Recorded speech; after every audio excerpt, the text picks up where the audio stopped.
Digo, los informes. No, pues pero ya lo mandaste tú. Así no. De la instancia.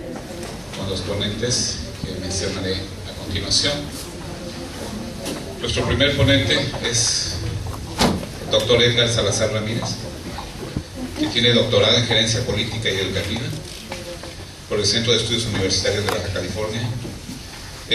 También tiene maestría en Desarrollo Regional por el Colegio de la Frontera Norte de Tijuana, Baja California.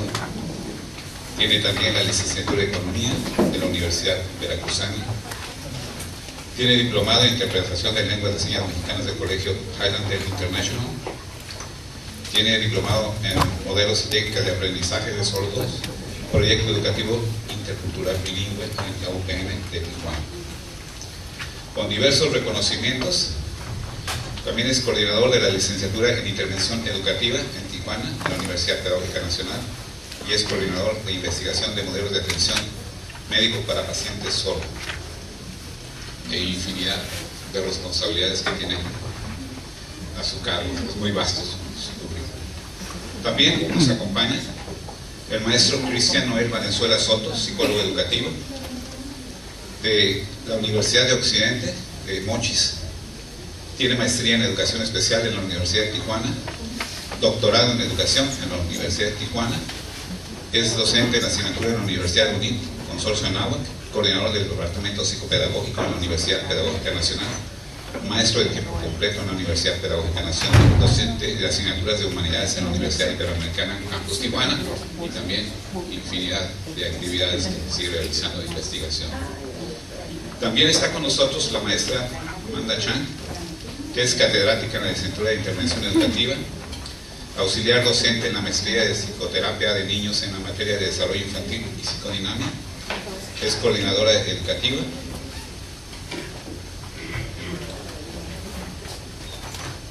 es maestra en el área de asistente educativo, imparte materias de Psicología y Desarrollo Humano, maestra en el área de asistente educativo.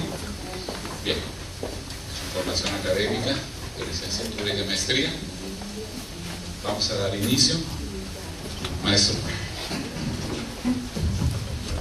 Voy a poner por acá.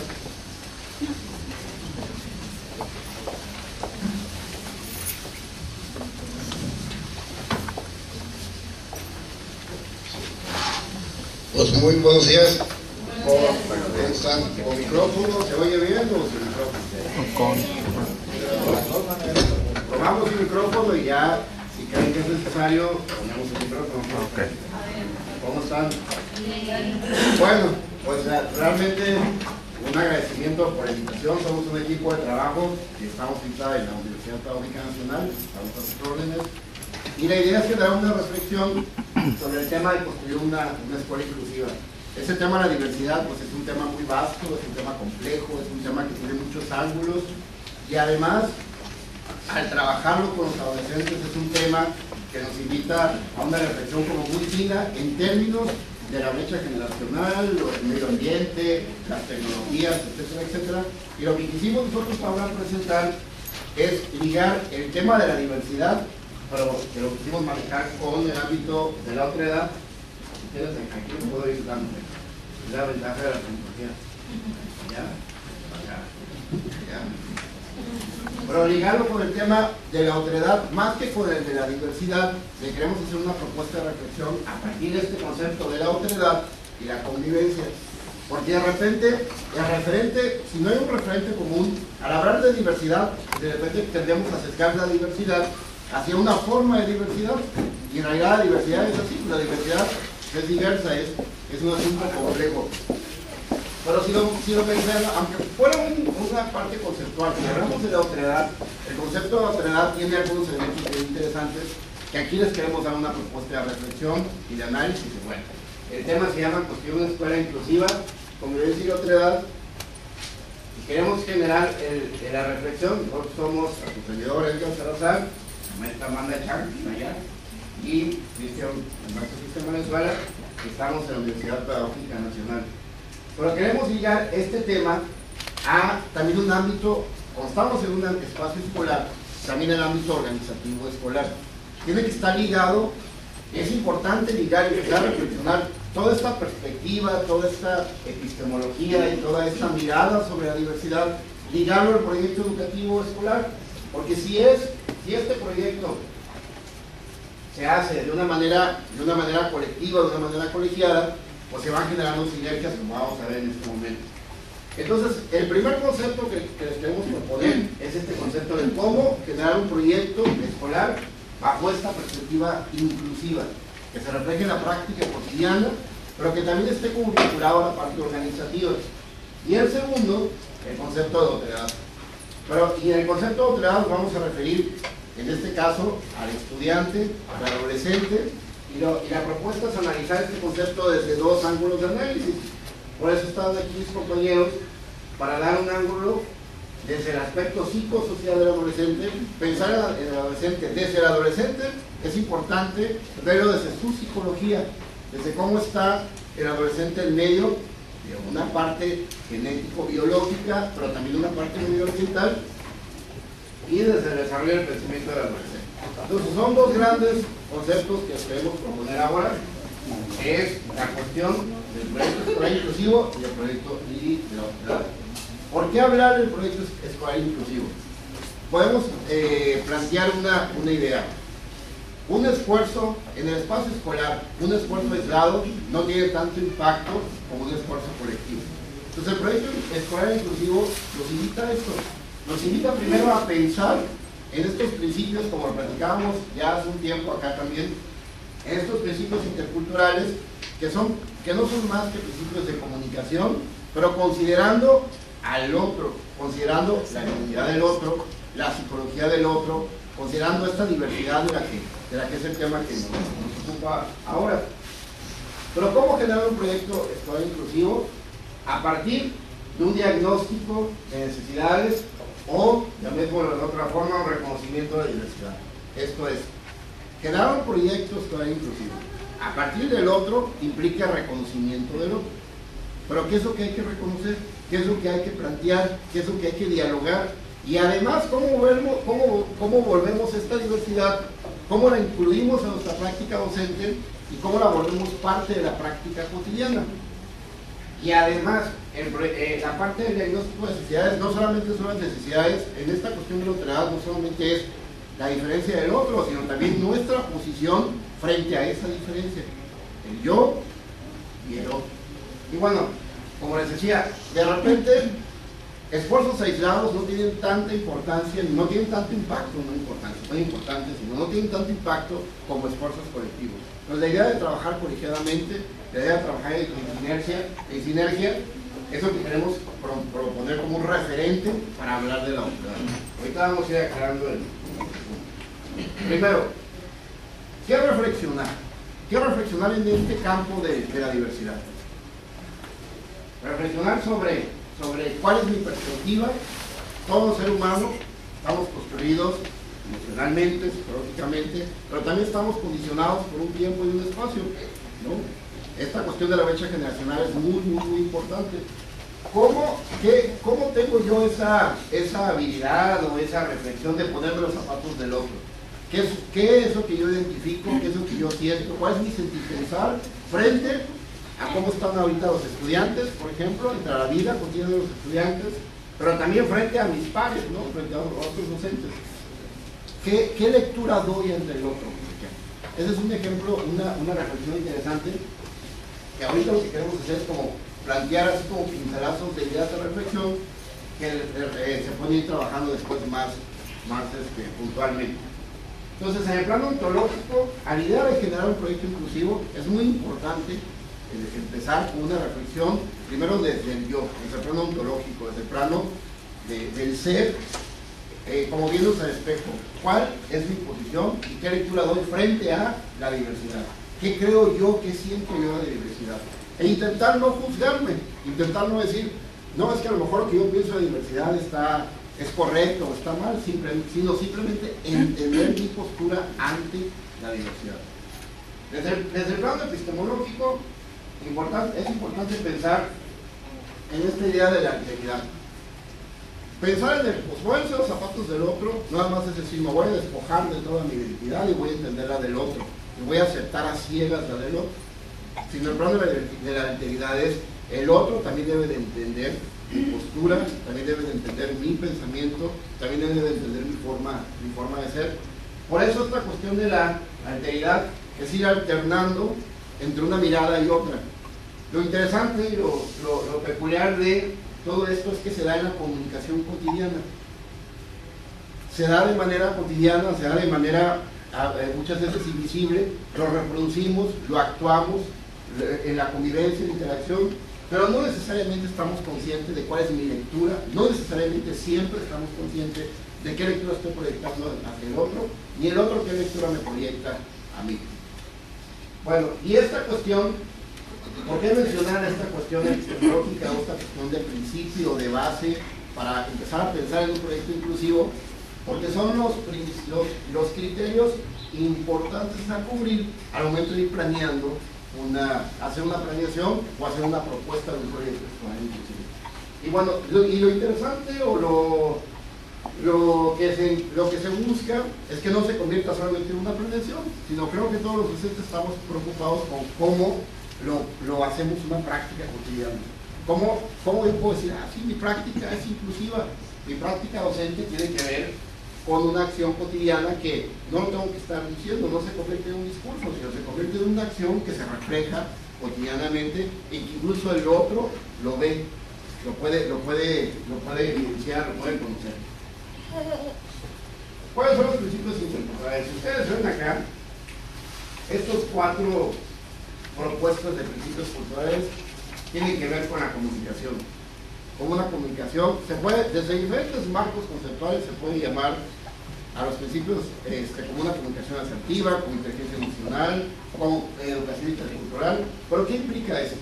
Respetar esta diversidad entendiendo a otro ser humano con respeto, con diálogo horizontal, con comprensión mutua, y lo importante es esto de la sinergia. Voy a avanzar porque lo que queremos hablar es precisamente si queremos hacer una escuela inclusiva y construir un proyecto inclusivo donde tengamos referentes comunes, donde podamos generar una propuesta de acción cotidiana que se diga inclusiva, que la manifestemos como inclusiva y que sea reconocida como inclusiva, pues ¿cómo hacemos esta idea, cómo hacemos este proyecto? Pues a partir del diagnóstico, pero ¿qué diagnosticamos?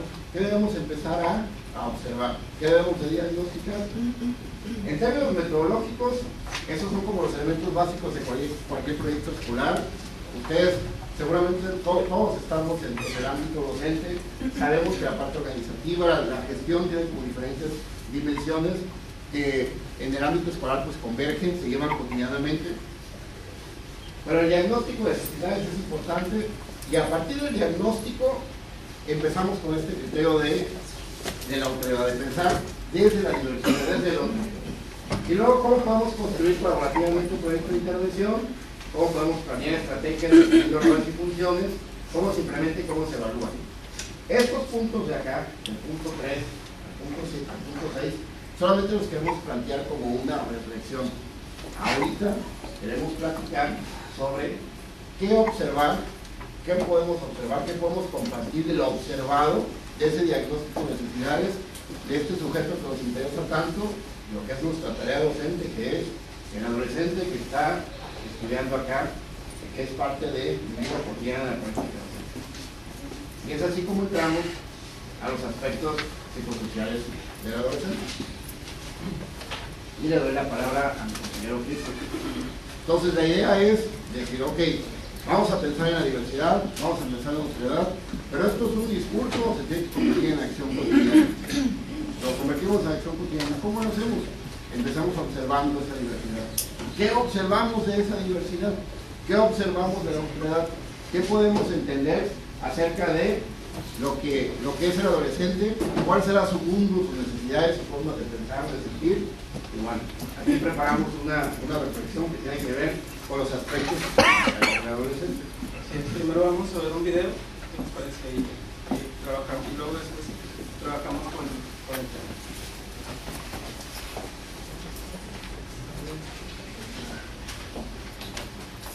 Era un chico como cualquiera, tenía 14 años y vivía en el estado del Guasón. Su problema eran los otros.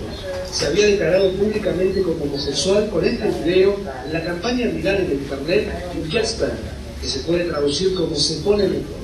Allí contaba su padecimiento como víctima del bullying. I virtually have no guy friends, and I only have friends that are girls, and it bothers me because people be like, "Dad is dead," and they taunt me in the hallways, and I feel like I can never escape it. Esta es apenas una de las pruebas de que Jamie pedía ayuda, porque era víctima de un pesado y constante cargoseo por parte de sus conocidos, lo que hoy se llama mundialmente bullying, una circunstancia que lamentablemente lo llevó a quitarse la vida. Si había decidido salir del armario, era en gran parte por su ídola, Lady Gaga. She makes me so happy, and she lets me know that I was born this way.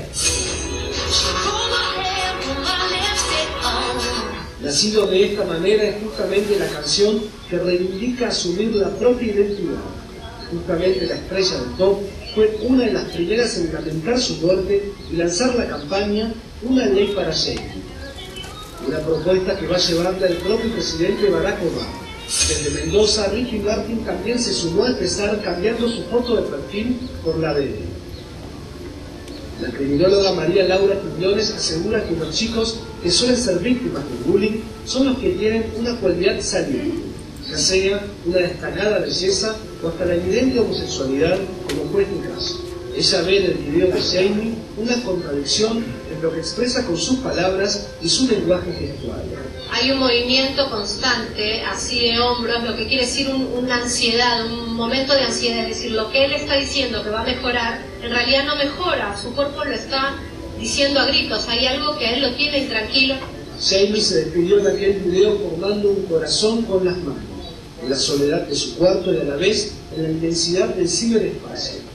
Un mensaje que no fue escuchado a tiempo, pero que sin embargo hoy puede provocar un gran cambio de conciencia.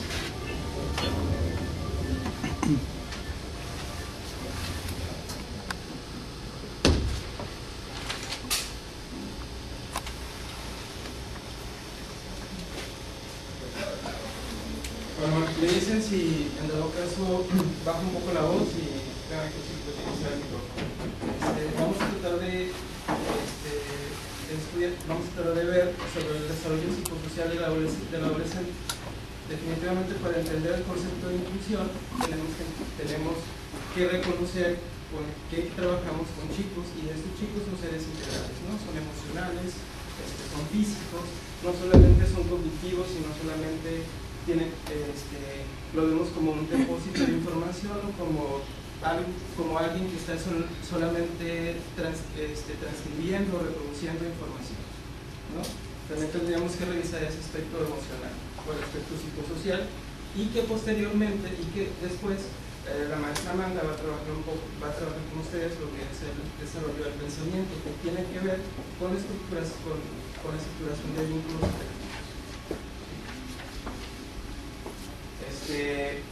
Para empezar a trabajar el desarrollo psicosocial, vamos a tomar en cuenta estos conceptos, que es lo que sucede dentro del desarrollo emocional del adolescente, ¿no? La lucha de la dependencia y la independencia, la importancia de la imagen corporal, la relación con sus pares y el desarrollo de la propia identidad, ¿no? Vemos constantemente que los chicos están adoptando diferentes modas, diferentes conductas o diferentes actitudes que tienen que ver, inclusive que le llamamos como tribus urbanas, ¿no? O se identifican con un modelo y empiezan a imitar su conducta, ¿sí? Bueno, en esta tabla, ¿sí se alcanza a ver? No.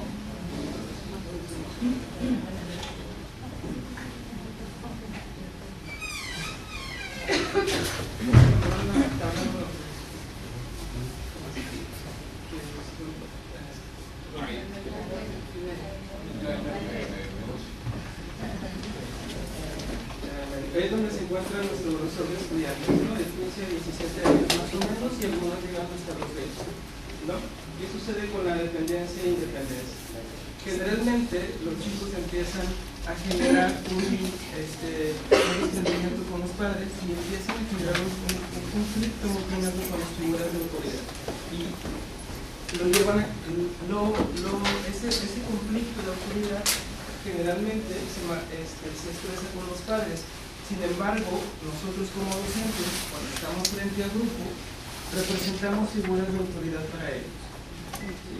Entonces, el chico cuando hay que preguntarnos, cuando nos agrede o cuando nos insulta o cuando se vuelve impulsiva su conducta, está enojado con el docente o está enojado con los padres. Entonces, toda figura de autoridad para él va a generar un conflicto.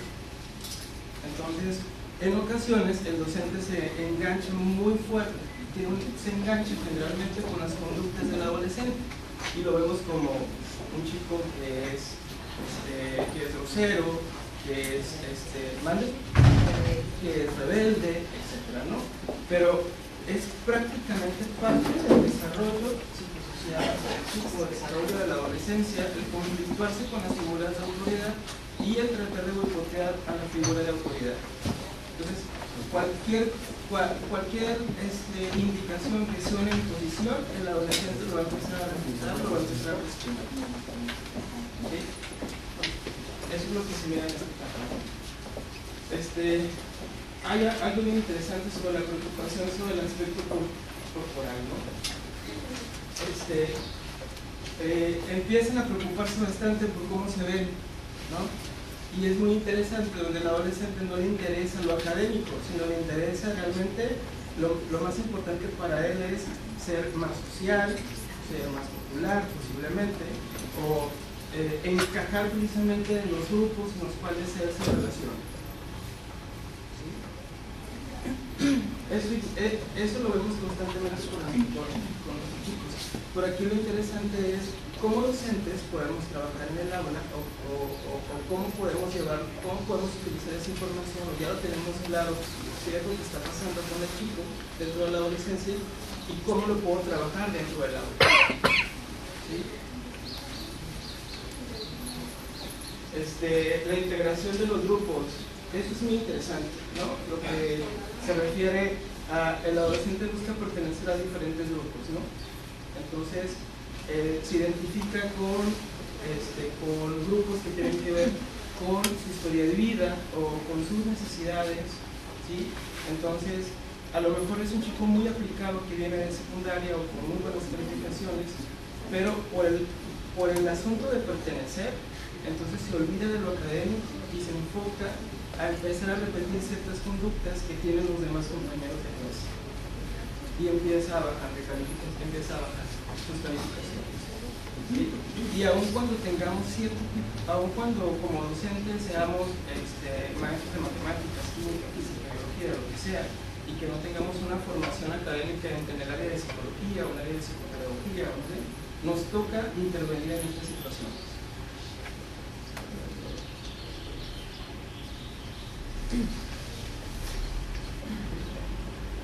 Nos toca intervenir en este tipo de situaciones, ¿no? Definitivamente. Entonces vemos precisamente que él se olvida de alguna situación. Para él lo principal es pertenecer, ¿no?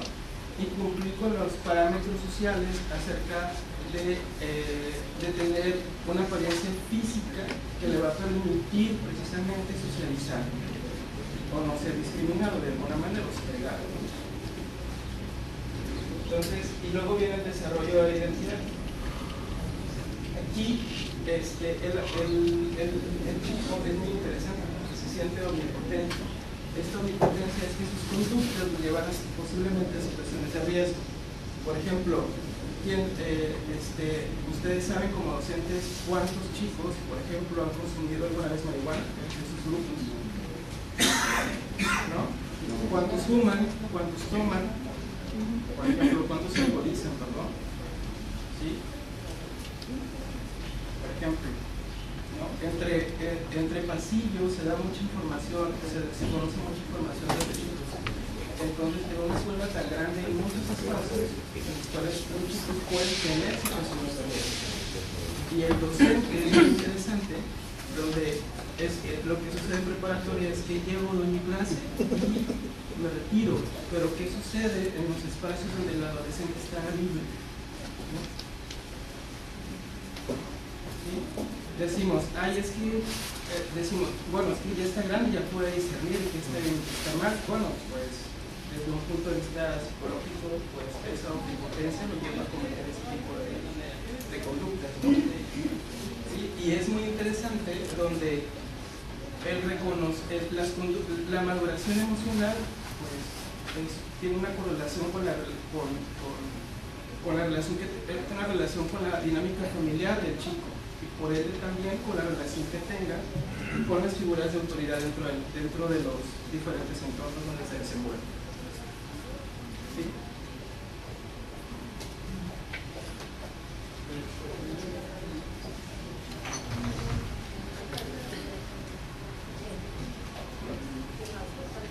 Esto ya es cuando ya son los últimos momentos de la adolescencia, ¿no? Y sucede que dentro de la dependencia e independencia ocurre que cuando el chico, después de separarse de alguna manera de sus padres, vuelve a estructurar de alguna manera el vínculo emocional, ¿no? ¿Sí? Entonces ya no reconoce a los maestros o a las figuras de autoridad como un enemigo, digamos así, o como alguien que trata de imponerse o trata de agredirlo, etc., ¿no? ¿Sí? Lo reconoce ya como un modelo a seguir. Y la preocupación por el aspecto corporal desaparece un poco, y empieza a generar la idea de la aceptación, ¿sí? Pero eso es en cuanto, digamos, a una teoría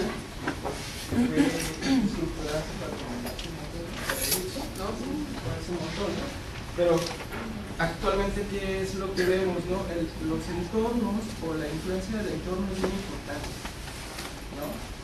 Si vemos precisamente que el adolescente está siendo discriminado o segregado por su apariencia física, y como docentes también utilizamos la invalidación o utilizamos también, nos reímos precisamente de su apariencia o de alguna manera caemos en esa dinámica, por supuesto, la aceptación de su aspecto corporal pues no se va a generar, ¿no? Hay algo muy interesante que sucede con el desarrollo emocional. En el desarrollo emocional se puede estancar. Cuando el ambiente, sucede que el ambiente puede ser agresivo o puede ser muy violento para el adolescente o para el chico o para el niño, ¿no? Muy importante. Entonces, la integración con los grupos se da de una manera muy interesante, ¿no?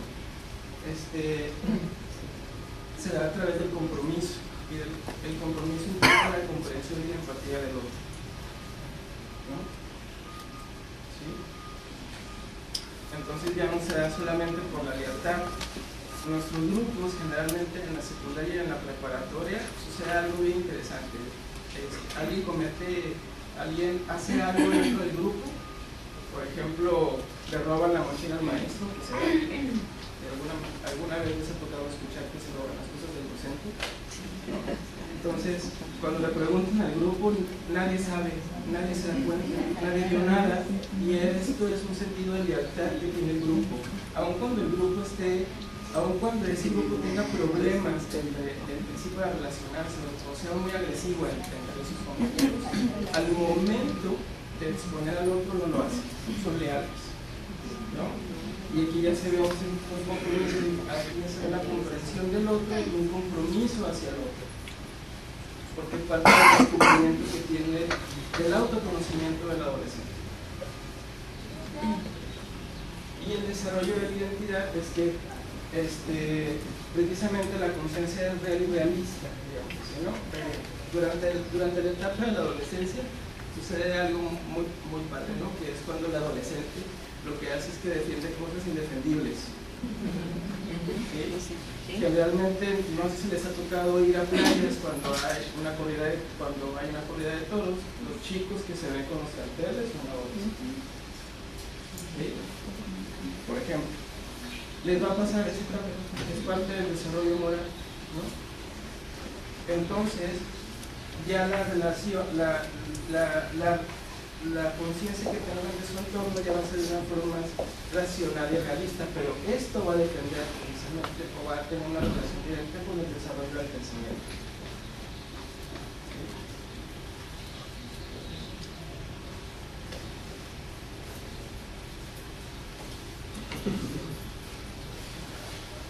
Aquí vemos algunas conductas que suceden en cada una de estas características del adolescente, ¿no? Por ejemplo, la lucha de la independencia, se da la confrontación con padres y unos adultos. ¿Sí? Aquí sucede que también nosotros, como docentes, cuando estamos, sucede un fenómeno muy interesante en el grupo, que son las transferencias, ¿no? Entonces, nuestros conflictos a veces los vemos reflejados en el otro. Y en ocasiones el docente se engancha porque es su conflicto. Es parte, ese problema desencadenó la situación emocional no resuelta del adulto y se engancha rápidamente. ¿Sí?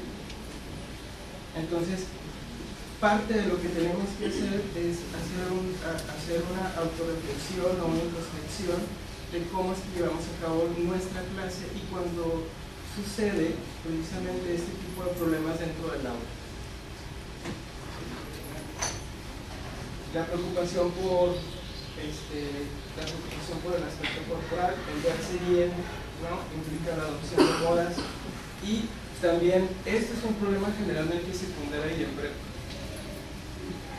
Si la minifalda, la moda dice que la minifalda va 5 dedos arriba de la rodilla, es decir, la chica llega con esa minifalda aun cuando la mujer llega por la. La integración de los grupos de amigos, la amistad, les decía, es más importante que la pega. La amistad es más importante la amistad es más importante, los amigos son más importantes, y se desplaza el apego de los padres por sus coetáneos y por sus compañeros. Entonces un día que no tienen clases, prefieren irse a otro lugar y irse a su casa. Y el mismo chico lo dice: yo prefiero estar en otro lugar que en mi casa. Pero esa es lo interesante porque toda esa información nos puede, cuando la tomamos en cuenta al momento para poder entender al otro, nos da mucha pauta de dónde podemos partir. Reconocer, ¿no? por qué el chico está actuando de esa forma o por qué tiene esa conducta.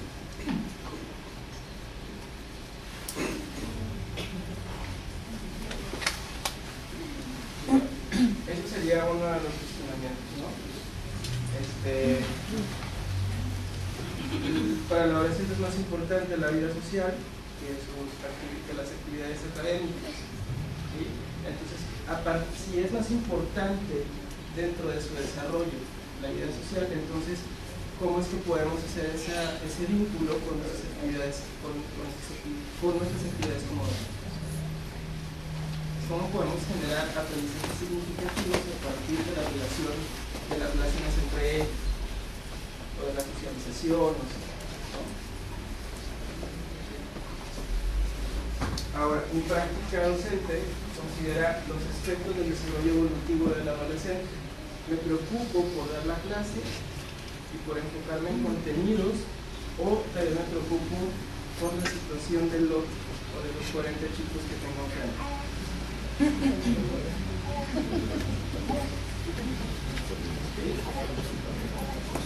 Es algo muy interesante. La psicología evolutiva maneja que a mayor edad, la autoridad debería ser más flexible. Flexible no es sinónimo de caer. Puede ser muy condescendiente con el chico. La flexibilidad tiene que ver con el diálogo. El adolescente tiene que aprender a dialogar con la autoridad y llegar a un acuerdo, porque se supone que de preparatoria llega a la universidad y la autonomía en la universidad no se trabaja, se supone que el chico ya debe ser autónomo.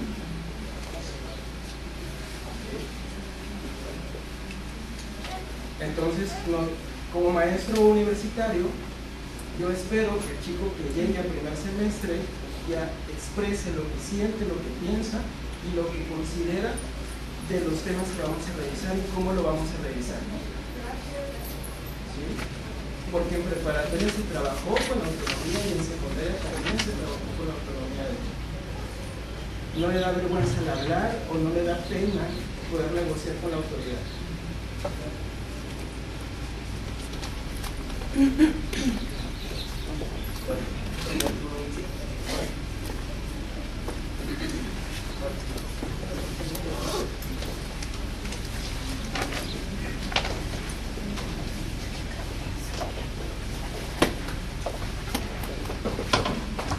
Vamos a ver lo del desarrollo de las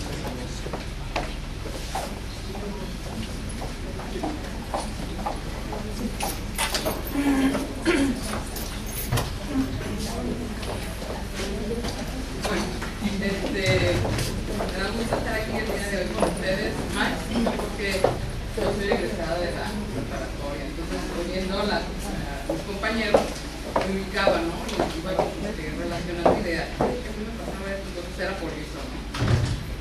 Para mí es importante que revisemos el desarrollo del pensamiento de la adolescencia, pero no nada más como una teoría, o sea, como que, ok, eso ya lo sé, ya sé que la adolescencia está en esta etapa, ya sé que sufre tal o cual crisis según la teoría de Erickson, según la teoría de Erickson.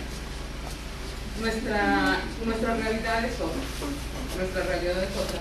Las teorías nos marcan edades y nos dan más o menos una idea de cómo está el alumno, cómo también nosotros como adultos también evolucionamos, ¿verdad? De hecho, Erickson fue el único, uno de los que conozco, de los pocos teóricos que abarca las etapas de desarrollo también con el adulto.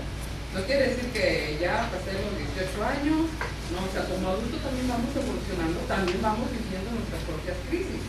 Entonces, escuchando lo que comentaba el maestro de la otra edad, porque eso es cierto, pero en qué momento se está considerando que ellos también pasan mis crisis como maestro. Como maestro, ¿qué crisis puedo estar viviendo ahorita? ¿No? Yo los veo a ellos incómodos con el precio. Y yo apenas por eso mis niños en PowerPoint, ¿verdad? Porque yo soy la que crecí, aprendí la normal, a exponer con cartulinas, la que tenía dinero usaba un proyector de acetato, y ese era un wow, lo máximo. Y cómo todo esto también tiene una evolución, cómo también afecta la relación con el otro. O sea, yo todavía acostumbro, por ejemplo, mis listas de asistencia, y poniendo notitas y apuntando las calificaciones, los porcentajes. Y se me acerca un alumno, maestro, si lo tienen, no recuerdo qué programa, pásenmelo. Yo le digo, no tengo en hojitas. Pero si tú me lo pasas a ese programa, qué padre, ¿no? Pero entonces, ¿cómo desde ahí ya empieza a ver esa formación del grupo? Entonces, para mí, o sea, yo trabajo con este equipo, pero luego los empiezo a escuchar en los programas y no como mi cara inteligente, como que estoy entendiendo de qué están hablando, pero realmente así como que tú me das, ¿no? Bueno, entonces tenemos que ver que en esa convivencia que se da en una institución se forma un vínculo maestro-estudiante, se forma un vínculo afectivo. Puede ser un afecto agradable o puede ser desagradable. Dentro de esa convivencia, dentro de ese ubicarme de aquí para acá, soy maestro, de aquí para allá son alumnos, se van generando en el adolescente sus roles. El rol de alumno, el rol de compañero, el rol de novio o novia, dependiendo, o novio, novia, pues ahora estamos hablando de equidad de géneros, en eso versa. Entonces, como cada quien aquí tenemos diferentes roles. A pesar de que yo soy el adulto en esta institución, bueno, entonces yo tengo mi rol de maestro, y dentro del grupo de maestro en el grupo, bueno, voy a ser el psicólogo, el tutor, si me toca hacerme cargo de mi grupo, o el compañero entre mis camaradas, ¿no? Entonces, ¿cómo quien vamos teniendo esos roles. Pero esos roles tienen sus etiquetas. El alumno, que a veces se lo ponemos los maestros o los mismos compañeros. El alumno que es el inteligente, el que siempre cumple, el que nunca cumple, el que levanta la mano y dice algo que nada que ver con el tema, el burro, el aplicado, y bueno, de ahí una serie, ¿no? Con los mismos compañeros, pues está el que se la abusó, el bullying. En mi tiempo yo creo que era 1 o 2 por escuela, pero sabíamos que eran los dos. Ahora es al revés. Ahora es al revés. Son más esas personas, son más de los que se etiquetan como el bullying, como el abusón, el compañero buena onda, el compañero y X roles que cada quien va a usar. Y bueno, pues el novio ya, ¿verdad? También sus roles. En los maestros también hay roles. El maestro que es identificado como el buena onda, el maestro barco, el maestro exigente, el maestro prepotente, el maestro y bueno, una serie, ¿no? En su momento me tocó etiquetar a los roles de los maestros, ahora me toca que me pongan, ¿no? El barco, el exigente, bueno, entonces pasamos al siguiente. Bueno, de esos roles que jugamos o que el rol nos dice nosotros qué es lo que tenemos que hacer y es lo que adoptamos. Al adoptar ese rol estoy yo tratando de tener una identidad con el cual yo me identifico y por lo tanto, ¿verdad? Y en ocasiones es inconsciente, no es que diga, yo quiero que me conozcan como la alumna que cabe, o yo quiero que me conozcan como el maestro buena onda, o yo quiero que me... No, es un proceso que se va dando inconscientemente. A medida que lo hacemos consciente, tratamos de corregir o hacer ciertos cambios dentro de nuestra práctica, ¿verdad? Seguimos. Y bueno, esos roles, esas etiquetas, nos va a llevar a conformar grupos, porque no nada más los estudiantes se agrupan, también ustedes como maestros se agrupan. Están los maestros bien cumplidos que si dijeron el 15 entregan sus proyectos, ahí están. Y hay unos que andan, ¿no? Dependiendo ya de los tops de cada quien, ¿no? Y está el que, no pasa nada, hombre, yo me tardé y bueno, no importa, pues el fulanito no lo entregó y no le dijeron nada, pues yo tampoco lo entregué. O sea, toda esa dinámica que vive el adolescente como estudiante, la vivimos también nosotros maestros como profesionistas, ¿verdad? Entonces, están también los estereotipos. El alumno, como el caso del video que vimos, de cómo ve a Lady Gaga, ve ese estereotipo y con ese estereotipo se identifica. En ocasiones eligen un estereotipo adecuado, pero rara a la vez en los adolescentes, desde nuestro punto de vista, y en ocasiones los estereotipos elegidos no son los convenientes, no son los adecuados para ellos. Existen también los grupos por otra edad que nos ponemos en el zapato del otro y decimos, pobrecito, ¿no? Me voy a juntar con ellos, pues voy a hacer grupo con ellos. Porque siempre en los grupos hay un defensor. Siempre en los grupos hay el que es el líder. Y bueno, pues eso ya sería material de otro tema. Y curiosamente, pues están los grupos dependiendo de la tecnología, ¿verdad? Entonces a veces, bueno, me voy a juntar con ellos porque no es que ellos me hagan mi trabajo, pero bueno, voy a aprender cómo se usa este programa. O me voy con él porque él sí me entiende de cuando estamos hablando de programas incluso hasta de teléfono, ¿verdad? Yo recuerdo en una plática que fui de cómo utilizar los teléfonos inteligentes dentro del aula con los adolescentes. Generalmente lo que tendemos que hacer es guardar el teléfono, apáguenlo, o en ciertas escuelas se prohíben los teléfonos celulares, hay teléfonos en los pasillos, y entonces, como en esa plática, no, saquen todos sus teléfonos, pónganlo encima. El teléfono a veces es un elemento de seguridad para el adolescente. Pueden tenerlo boca abajo, ya eso le da un elemento, y nos evitamos que se esté distrayendo, que ya sonó, ahorita yo dije, se le acabó el tiempo al compañero. O sea, entonces, así nos identificamos, porque de pronto nos empezamos a ver, ella trae un teléfono, ella trae una Intel, yo traigo uno más o menos, entonces como también ahí vamos formando grupos de acuerdo a la tecnología, llámese laptop, tablet, ahora que es aparatos. Y aquí nos damos cuenta, y revisando, porque por el mes que venimos, bueno, ¿qué hay dentro de las investigaciones? ¿Qué hay nuevo? ¿Qué de lo que ya sabemos podemos aportar, podemos aplicar con lo nuevo? Y me llama la atención que son nativos digitales, que no es otra cosa más que sus nuestros adolescentes, nuestros alumnos, ellos nacieron dentro de la tecnología. Y estamos los denominados inmigrantes digitales, que somos los que a fuerza tenemos que ir hacia ese universo o hacia ese lugar desconocido, tenebroso y temerario, ¿no? Entonces, esta expresión de nativo digital fue acuñada por Prensky en el 2001, que es en oposición a nosotros, que nos tenemos que integrar a las TIC. Eso no se explica. ¿Cuántos de aquí, el sobrino, el nieto, el hijo, jamás le explicaron cómo usarse la tablet? Y ya está. Hay una investigación, no recuerdo la tribu africana exactamente, llevan un cierto número de tablets, las dejan ahí en la tribu africana y se dedican a observar qué es lo que hacen. Ahí los dejan.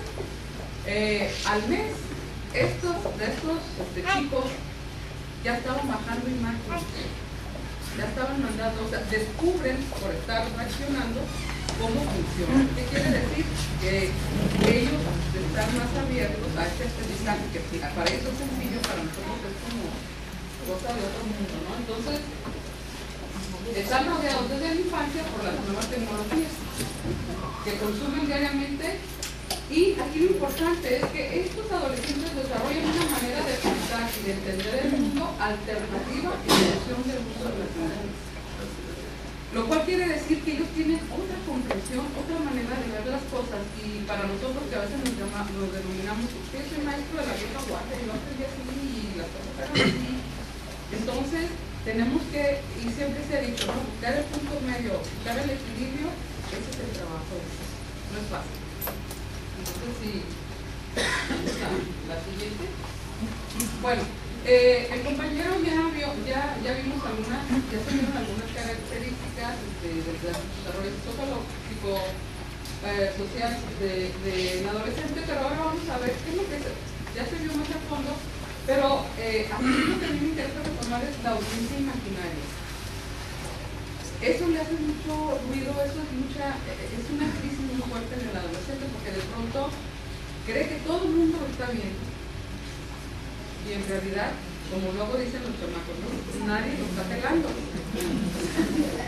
Y es que todos me vieron, y es que todos me dijeron, y yo voy a pasar por el pasillo, y les da pena pasar por el pasillo, les da pena de ir de una sección a otra, porque todo el mundo lo va a ver.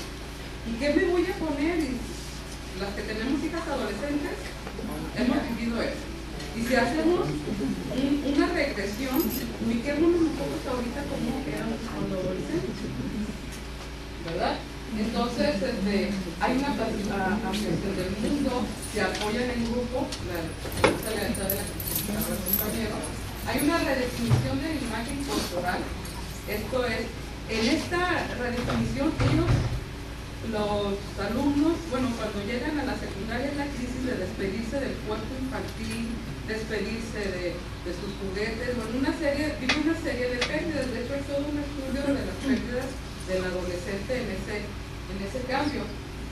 Y son egocentrismos. En esta etapa se recrudece el egocentrismo, esa omnipotencia. Es que si él hace drogas, bueno, él se quedó arriba, pero yo no.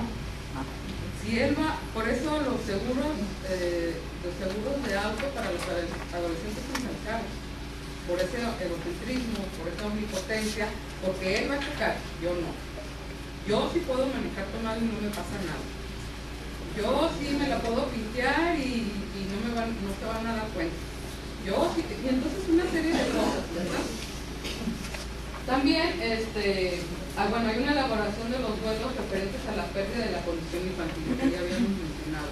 Pero aquí a mí lo que me llama la atención es si es cierto, están las etapas, están las edades aproximadamente, cronológicamente cómo se van a dar, están las características, pero ahora tenemos que revisar, y es algo que yo he estado revisando y de hecho he estado haciendo hincapié en eso, no nada más en secundaria no nada más en la preparatoria, sino desde preescolar, ese espacio que existe.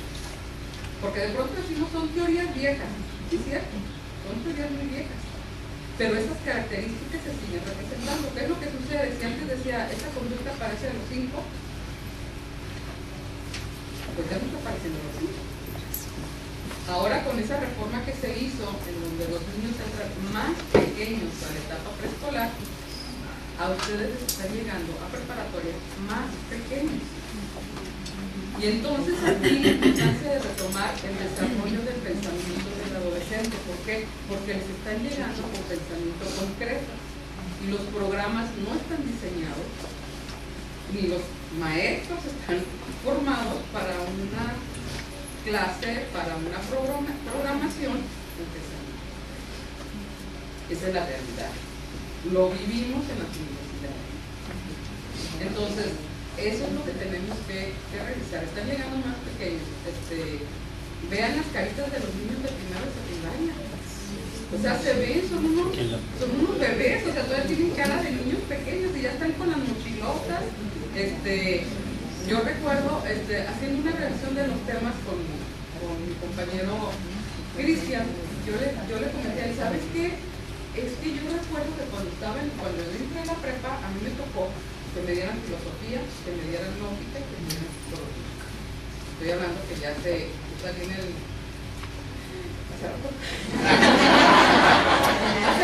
El maestro Pedro Luis es mi maestro de psicología en la prepa.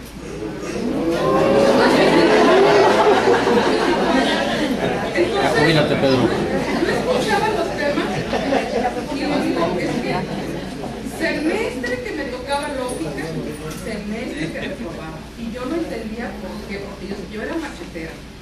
Y leía una vez y otra vez, y que los silogismos, y que las premisas, me lo memorizaba. Llegaba al examen, me ponía en una situación en donde tenía que aplicar, y háganme cuenta que se me venía un telón reprobada, a extraordinario.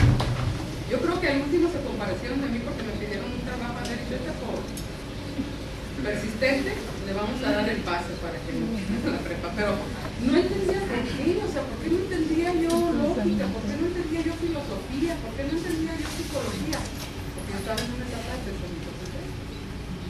A lo mejor me faltaba poquito para llegar al nivel, pero sí, para mí esa parte fue difícil. La otra, en donde menciona el profesor que el aspecto corporal, la imagen corporal es muy importante, y puede ser muy importante y de repente pasa por desapercibido. Yo recuerdo, yo siempre he batallado con el peso, pero yo recuerdo llegar el primer día de clases cada semestre y asomarme, porque pues, así hay cambios, ¿no? Si había alguien con más sobrepeso que yo ya no era la más gorda, entonces me iba bien en calificaciones. Pero si ese semestre a mí me tocaba, o sea, nadie me puso el rol, yo solita elegí ese rol, yo solita me identifiqué con eso. Entonces ese semestre no me iba bien, porque mi preocupación estaba en verme bien, que me voy a poner, y máxime que en esos tiempos no teníamos uniforme. Entonces era la moda de los pantalones Sergio Valente de $100, por supuesto no me los iban a comprar, tenía que llegar con mi 501 de la Levi's, si bien me iba. Entonces, como todas esas son cosas que nos preocupan y que a veces dentro del aula, ya como maestros, no nos percatamos. La misma vida nos va llevando tan rápido, y no nada más sucede dentro del aula, sucede con las familias. Como padres también a veces no nos damos cuenta que algo está sucediendo.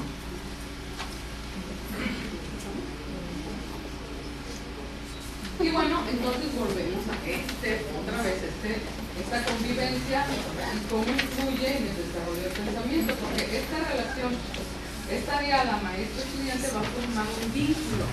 Yo recuerdo cuando, yo de formación soy educadora, y antes luchábamos por la independencia del niño, teníamos que trabajar con la autosuficiencia del niño, un niño autónomo, autonomía en el hacer y en el pensar.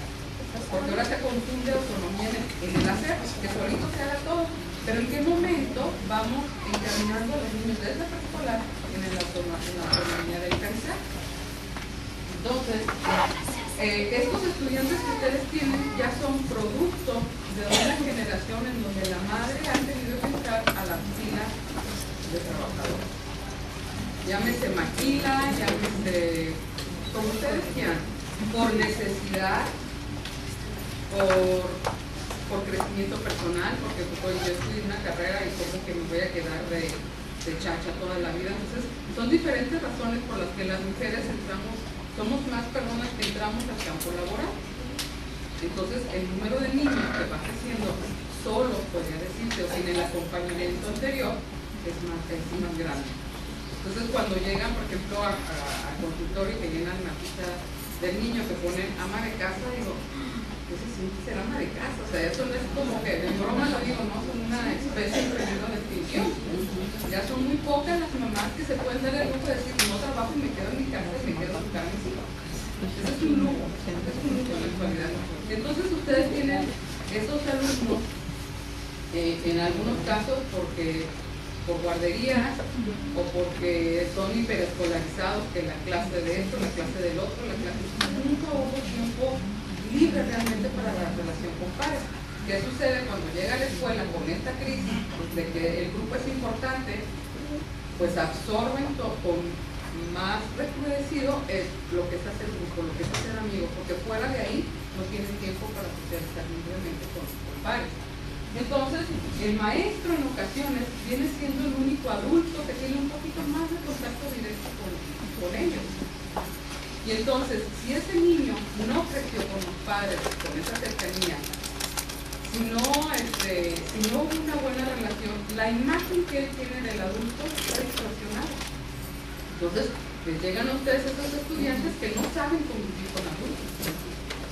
Porque lo único que ha percibido del adulto es el adulto que provee, el adulto que da órdenes y nada más. Llega aquí a la escuela, ¿qué es lo que sucede? Tiene un maestro que da órdenes y que le provee conocimiento. Entonces, no sabe relacionarse con los adultos. Y también como adultos tenemos nuestras propias carencias, ¿no? Si no me sé relacionar yo también con el otro, no voy a saber qué estoy haciendo. Entonces, la imagen de autoridad como tal, a veces no somos merecedores de respeto de ellos, porque no han aprendido a relacionarse. ¿Cómo me van a ver como una imagen de autoridad cuando yo misma no he sabido ganar? Y de ahí los diferentes, los motes, las etiquetas en los roles. Bueno, entonces, esta denominada generación del milenio ha estado expuesta a poca convivencia, como les comentaba, con los padres, entonces no sabe tratar a los adultos, y esto genera un conflicto en los centros escolares. Yo recuerdo que en mis tiempos el alumno que le levantaba la voz al maestro era por cadena perpetua. O sea, era lo peor que podíamos hacer como estudiantes.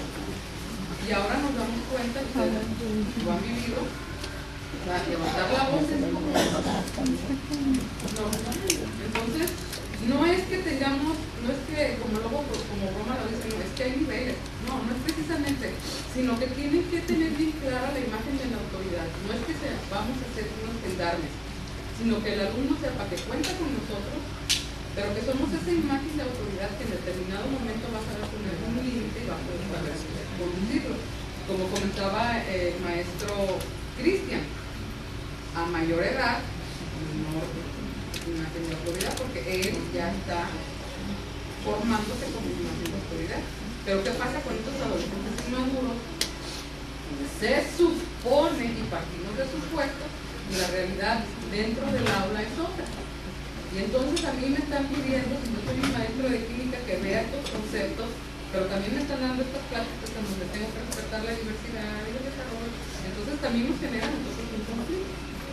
¿Verdad? Pero aquí lo que se pretende es llevar que lleguemos a la reflexión y que revisemos cómo estamos nosotros en nuestra práctica docente, cómo estamos nosotros como adultos y qué representamos como imagen de autoridad a estas nuevas estudiantes. Y bueno, porque es importante, dice la práctica con los padres le sirve al joven para aprender a pensar y a reflexionar. Pero acuérdense que estos niños no han tenido pláticas, estos adolescentes no han tenido esas pláticas con sus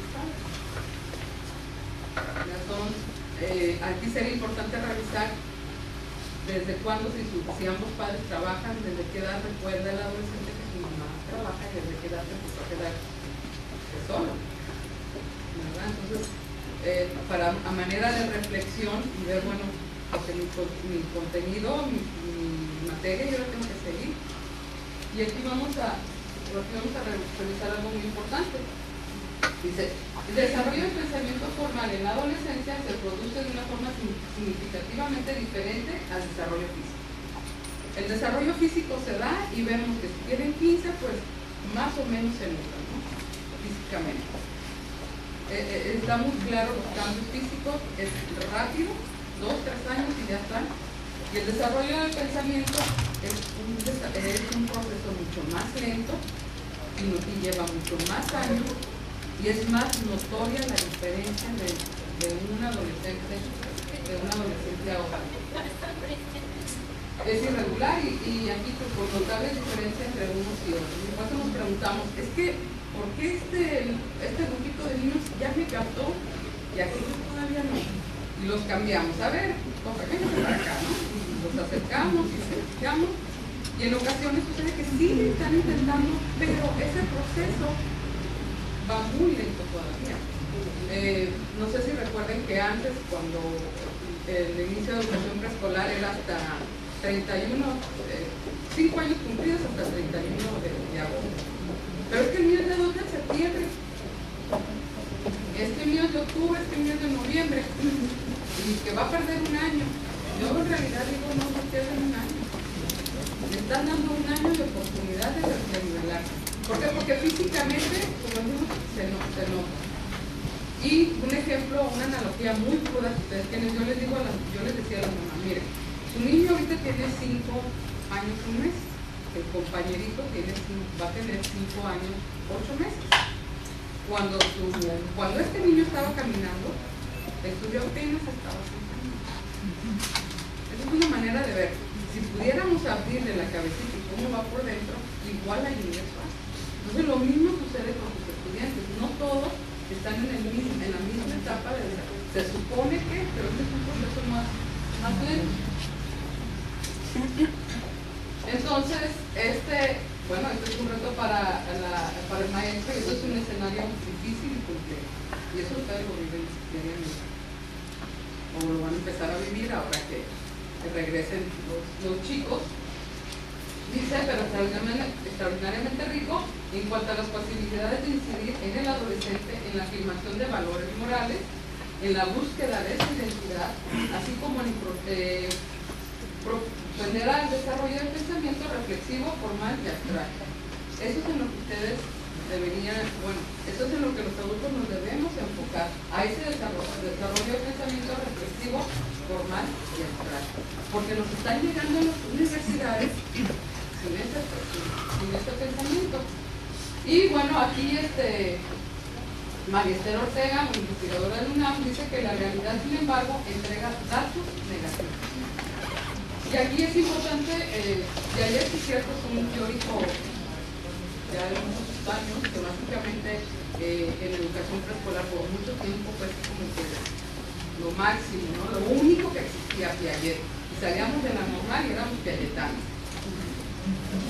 Pero se está retomando nuevamente estas teorías y se está haciendo una revisión de todo esto. Incluso esta investigadora retoma las investigaciones de Piaget, porque dice que la inteligencia en la que la habilidad de los procesos cognitivos acelera su camino hacia niveles más elevados, es decir, empiezan a funcionar intelectualmente como adultos.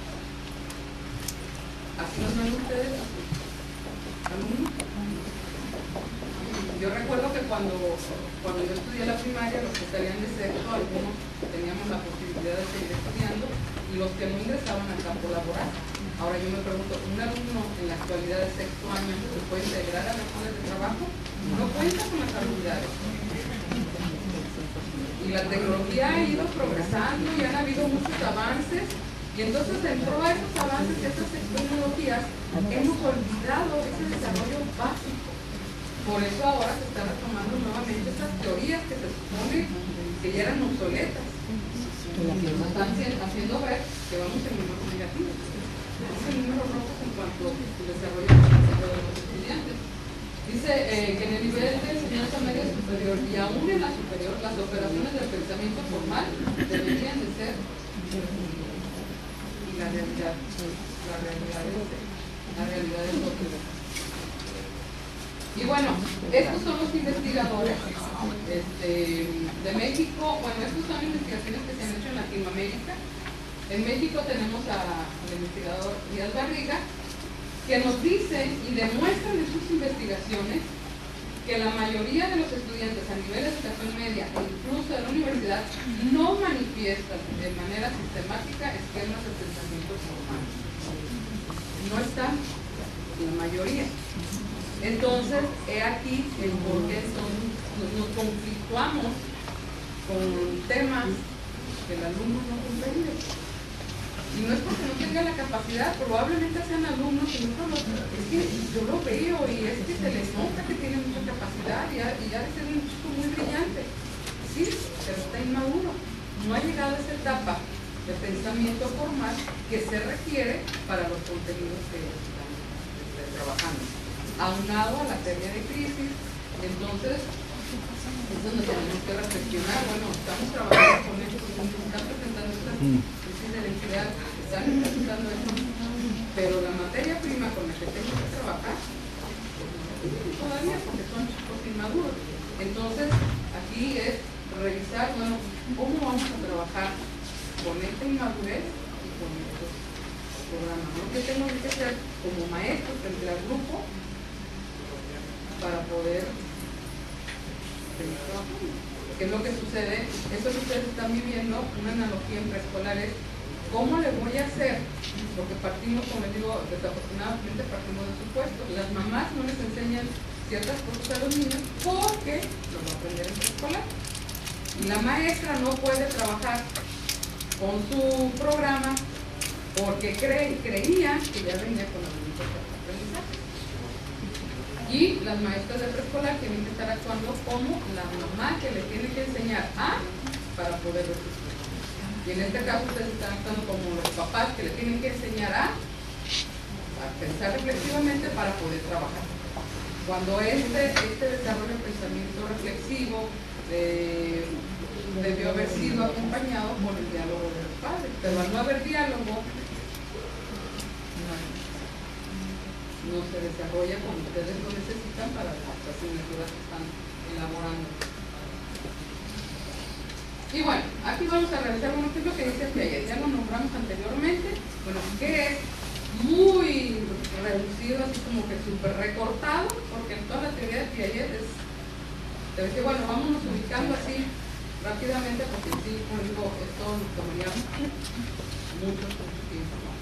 Entonces nos habla que la teoría sensorimotora de Piaget de los 0 a los 2 años está en el control de aprendizaje de los objetos físicos.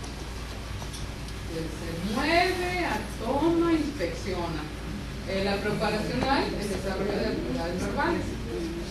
Desde ahí empieza. Ahora revisemos si nuestros estudiantes tienen desarrollo verbal. En la etapa concreta, de los 7 a los 12 años aproximadamente, inicia el asentamiento de conceptos abstractos. Ahí da inicio. Y en la etapa formal, de los 12 años en adelante, que podría ser cuando ingresen a la secundaria en adelante, el desarrollo de habilidades sistemáticas y lógicas de pensamiento. Pero la investigación anterior, ¿qué es lo que nos dice? ¿No están aquí? La mayoría de los estudiantes no han llegado a esta etapa formal, es de los 12 a los 15 años. Entonces, ustedes están trabajando con chicos, yo creo que el más pequeño que tendrá 14 años, están intentando de 14. Entonces, si están ingresando de 15 y las investigaciones nos arrojan resultados de que no están en la etapa formal todavía, quiere decir que llevamos un pasado aproximado de 3 años de desarrollo de pensamiento reflexivo necesario para las asignaturas. Y esto es el reto que tenemos como centro. Y bueno, entonces, ¿qué es lo que está sucediendo? ¿Por qué están llegando así los alumnos? No nada más es la culpa de los papás. Aquí es una diada, ¿no? Papás, maestros, y no nada más uno, es por todos los maestros por los que un estudiante de preparatoria ha pasado, a los que le faltan. Entonces, en el campo cognitivo tenemos que estar el conocer, el comprender, el aplicar, sintetizar y evaluar. Sus programas probablemente estén de sintetizar a evaluarse, ¿verdad? Pero estamos viendo que los niños están llegando en el conocer. ¿Por qué? Porque ha sido el aprender. Alguno que otro logra comprender y alguno que otro logra aplicar. Pero ustedes les deben de llegar ya con las habilidades desarrolladas para que entonces ellos puedan sintetizar, para que entonces ellos puedan evaluar, y luego de ahí viene la elaboración de juicio y sigue, ¿no? Si revisamos las taxonomías de Bloom, pues nos habla de varios niveles. Y yo creo que con estos alumnos vamos como en ese nivel. Y yo lo veo porque en la universidad lo veo con los estudiantes. Se les encarga que lean algún tema, ¿en qué libro? Bueno, se les sugiere el libro. ¿En qué capítulo? O sea, léete todo el libro y rescatan información, rescatan lo que yo te estoy solicitando. Ok. Entonces digo, bueno, ¿cómo le hago? Copiamos un capítulo de un libro, otro capítulo de otro libro, les damos antología, aquí está.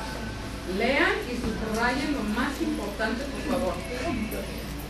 Todo pintado de amarillo, o sea, no hay esa capacidad de rescatar las palabras claves y en base a esas palabras claves generar el concepto. ¿Qué quiere decir? Están en esta etapa nada más de conocer. Es como llenar la memoria, y en el momento en que abrimos la memoria, ¿en dónde quedó? ¿Quién sabe? Porque tampoco tiene estructura y no hay esquemas. Y entonces es como una computadora en la que habían estado metiendo. ¿Y qué es lo que nos dice nuevo con las computadoras? La analogía es muy dura. Es que si no lo archivas por carpetas, te va a ocupar más espacio y no vas a encontrar nada. Es lo que está sucediendo con nuestros estudiantes. En la práctica de algunos docentes puede darle nada más conceptos. Pero en qué momento, porque ya tenía el concepto, ahora aplicamos. ¿Cómo resuelves? ¿En qué momento lo llevamos a esa reflexión dentro del aula de los contenidos que se están dando? Entonces, la tarea de ustedes, nosotros también, porque es a nivel universitario, no es fácil, pero tener más o menos un parámetro de dónde estamos, a dónde tenemos que llegar y qué, sin que sean educación especial, qué adecuaciones tengo que hacer al programa para que este chico logre estos conocimientos. Afortunadamente de aquí se van y no es como en la primaria, ¿no? Es que la de preescolar me los mandó tan mal, y es que y así se van, ¿no? Si llegan a tercero de primaria, no es que la de segundo. Aquí ustedes, ¿a quién lo van a decir? Así me llegaron, ¿no? Así me llegaron, ¿no? O sea, al menos que fuera algo, pero... Entonces, pues de mi parte, eso es todo. Espero que tenemos aquí ya para el maestro es de tierra con ustedes, y posteriormente tenemos, ¿sigue algunas manos? Sesión de preguntas. Sí, entonces, pero aquí ahorita tenemos un video que quiero tratar. Ok, perfecto. Pero antes, más que cuando estábamos pensando en la práctica, tuvimos una sesión previa y nos preguntábamos, bueno, ¿qué información dar? Y no nos conocemos, no convivimos cotidianamente, ¿qué presentar? Pues más que dar respuestas, más que generar una información, mis intenciones es generar preguntas, generar cuestionamientos. Si recuerdan, yo comencé presentándoles esta información del proyecto inclusivo. La primera pregunta es, ¿qué tiene que ver el desarrollo del pensamiento, que tiene que ver el ámbito psicosocial del adolescente con el proyecto inclusivo? Pareciera que son dos campos distintos, pero en realidad, bueno, la bibliografía me la voy a pasar. En realidad, cuando yo les hablaba del proyecto inclusivo, les decía, bueno, para hacer un proyecto inclusivo significa no decir que yo soy inclusivo, no decir que yo respeto la otredad, sino hay que demostrarlo cotidianamente. ¿Y cómo lo demuestras? A través de los ambientes en los que interactuamos. ¿Qué tendrá que ver el reconocimiento de la psicología del otro en términos de la convivencia? Que nuestra convivencia cotidiana es emocional, nuestra convivencia cotidiana es psicológica, nuestra convivencia cotidiana tiene que ver con todos estos elementos por los que atravesamos todos los seres humanos y del cual nuestros estudiantes ahora acá están pasando. Pero también esa convivencia cotidiana, si no reconocemos ese elemento psicosocial y de pensamiento, pone en riesgo a los estudiantes. El maestro Cristian presentaba un caso muy extremo de un estudiante que se suicida por no sentirse aceptado por una diferencia. No nos importa la cuestión de cuál diferencia específicamente es, sino que es una diferencia. Y esa diferencia, al momento de no ser reconocida, puso en riesgo al estudiante. Si la escuela no provee ambientes, porque la idea es esto, ¿no? Reconocer la otredad, reconocer esa otredad es una otredad psicosocial, es una otredad de pensamiento, es una otredad emocional. Por eso es importante vincular el ámbito psicosocial, el ámbito de pensamiento con el ámbito escolar. Reconocer la otredad quiere decir que estamos teniendo elementos de diagnosis de esa realidad. Entonces, al momento de reconocer la otredad, podemos prever, entender al otro, entendernos nosotros frente al otro, que es algo importante, entendernos nosotros frente al otro. La lectura que damos nosotros, aunque sea inconsciente, la damos. Aunque no esté consciente de lo que le proyecto al estudiante, el estudiante me pone un mote, el estudiante me hace un juicio sobre mí, y eso se da en lo cotidiano. Pero reconocer al otro es estar en este elemento de diagnosis de lo social. Allá en términos quizás metodológicos organizativos del espacio escolar, le llamamos como diagnóstico de necesidades sentidas. ¿Y por qué sentidas? Porque ese es el sentir, es el sentir, pensar del otro. Ahora, ya que reconocemos la otredad, ¿cómo lo convertimos en acción? Y no se queda en un discurso. ¿Cómo lo convertimos en planeación? ¿Cómo lo convertimos en actividad? Pues la idea es colaborativamente, y eso ya no le corresponde a alguien, sino nos corresponde a los que formamos parte del proceso, dependiendo de nuestros grupos, nuestras actividades, dependiendo de nuestros mandatos también organizativamente. Alguien tiene aquí que hacer una actividad organizativa, que es coordinador, tutor, responsable de la academia, etcétera, etcétera. O dependiendo de nuestro rol dentro del espacio escolar, ya nos corresponde generar ambientes a través de estrategias para fomentar esta cuestión de la otredad, fomentar esta cuestión de inclusión, pero en acciones cotidianas y que no se quede en un discurso. Ahora sí, para cerrar.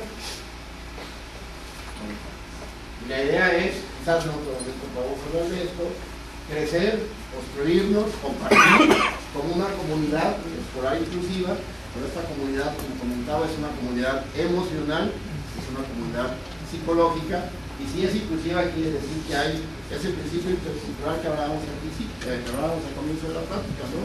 Tiene que ver con el respeto, con la tolerancia, con el reconocimiento, con la comunicación, con la asertividad, con la sinergia de reconocer la diferencia, de reconocer algo. Bueno, ¿podemos poner el video, maestro Cristian? Este video ya dura 6 minutos con 48 segundos aproximadamente. Esperamos que no se estén durmiendo, que no nos estemos arrollando. Pero es bien interesante porque creo que marca una diferencia entre generaciones. Es muy el estilo de videos anglosajones que hacen taxonomías, etcétera. Pero lo interesante es la parte cuando habla de la generación milenio y las expectativas que tienen. Vamos bien. Vamos bien. What are you doing right now? Eso significa que ya cierra el tiempo y se vaya el video. Ahí va. Y con esto cerramos. Is it something that you really love? Millions of people at this very second are doing exactly what makes them happy.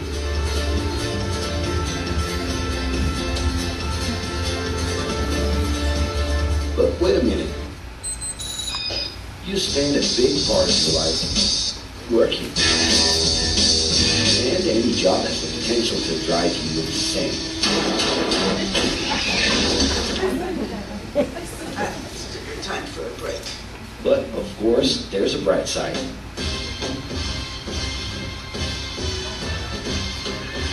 And the best thing, time off.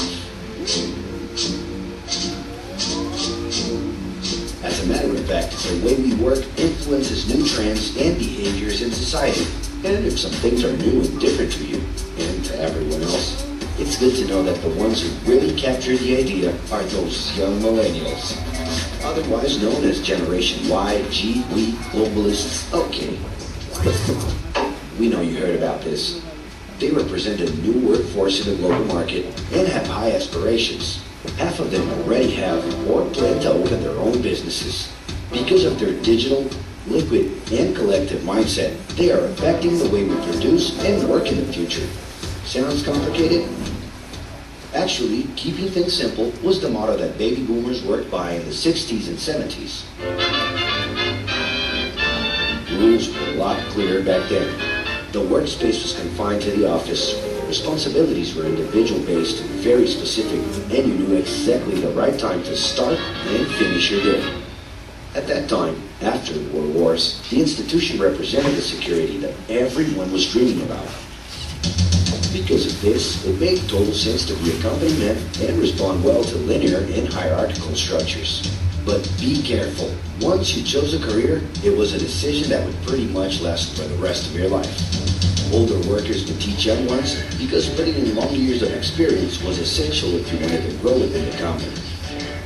Having a job would guarantee social status and was the first step towards marriage and a first kid 9 months later. Work didn't mix with personal life. No bringing work home. But baby boomers worked a lot. And this had to do with keeping a deep sense of discipline and honor. Day-to-day sacrifices guaranteed that the family would be taken care of, and they knew that a big payoff would come, even if it would take a while.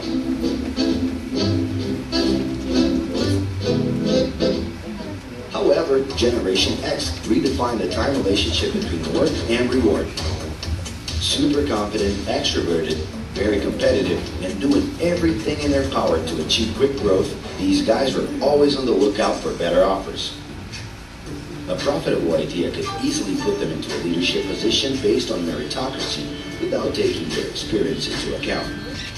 As they searched for more ways to personally stand out and be professionally independent, they relied on degrees, including MBAs and PhDs, to get ahead of their competitors.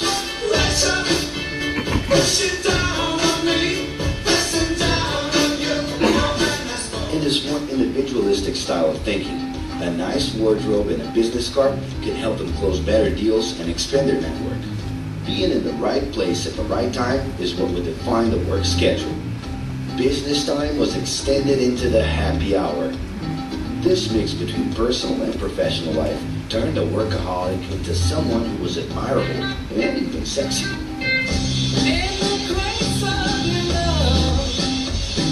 The winner was whoever could get onto the board of directors in the shortest time possible. I can do anything if I can just get a chance. And thus immediately live off the pleasures of this achievement.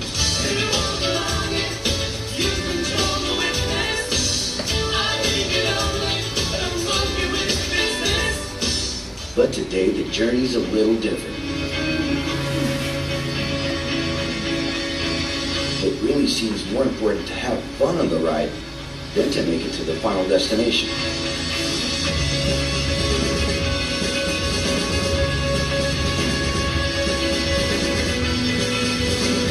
Ironically, millennials, those unpredictable kids, are the ones perfectly translating this new vision.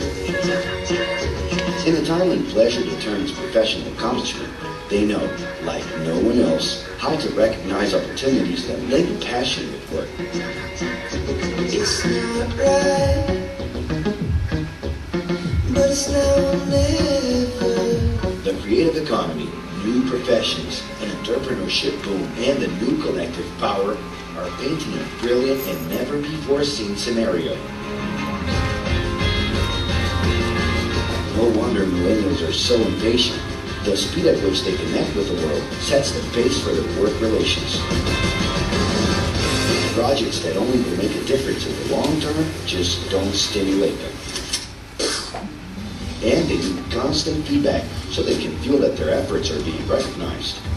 So, it's great. I love it. The traditional pyramid inside of companies doesn't really fit with these anxious young people. They are excited about working with older generations, but only if the relationship is on equal terms and with mutual respect. It's all about exchanging knowledge, no matter your age.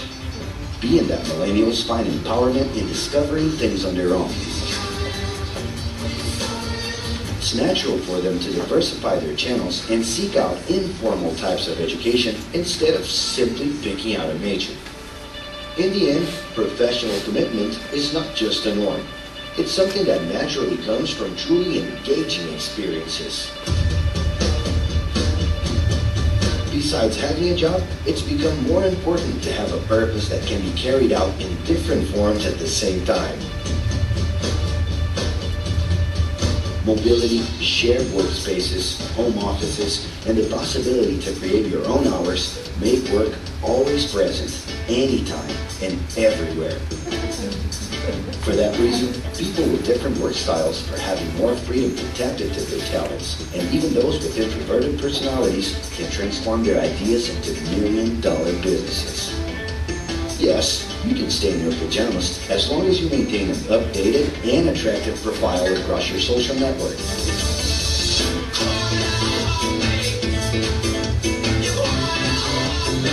As you can see, flexibility is really the way to go. Millennials are fascinated when they get involved in works in progress and feel motivated by learning new skills.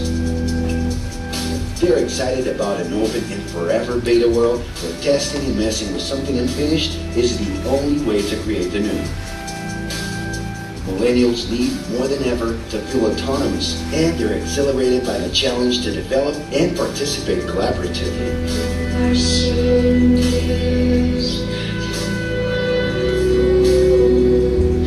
They can change direction quickly and don't let attachments hold them back. It's about living better in the present with no illusion that the future can be controlled.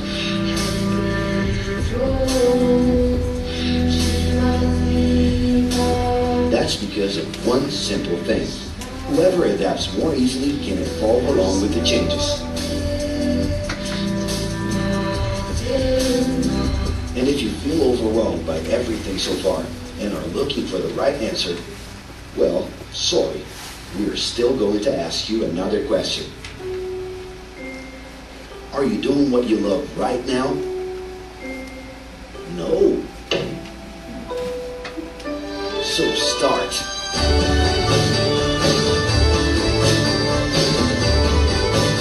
The clock is ticking and your life is in a hurry.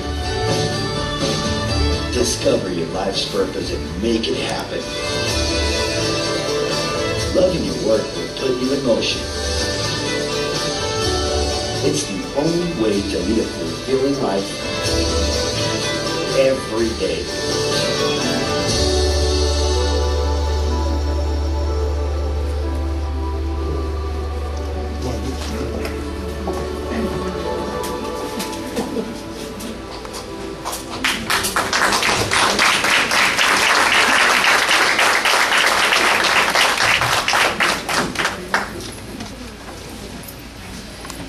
Bien, vamos a continuar con la etapa de preguntas y respuestas. La compañera Berenice nos va a apoyar como nuestra monitora de las personas que quieran hacer una pregunta. Por favor, lo más claro posible. La compañera Berenice hará apertura a las preguntas. O si van a dar un punto de vista que sea muy breve por respeto a todos los demás que quieren participar. Gracias.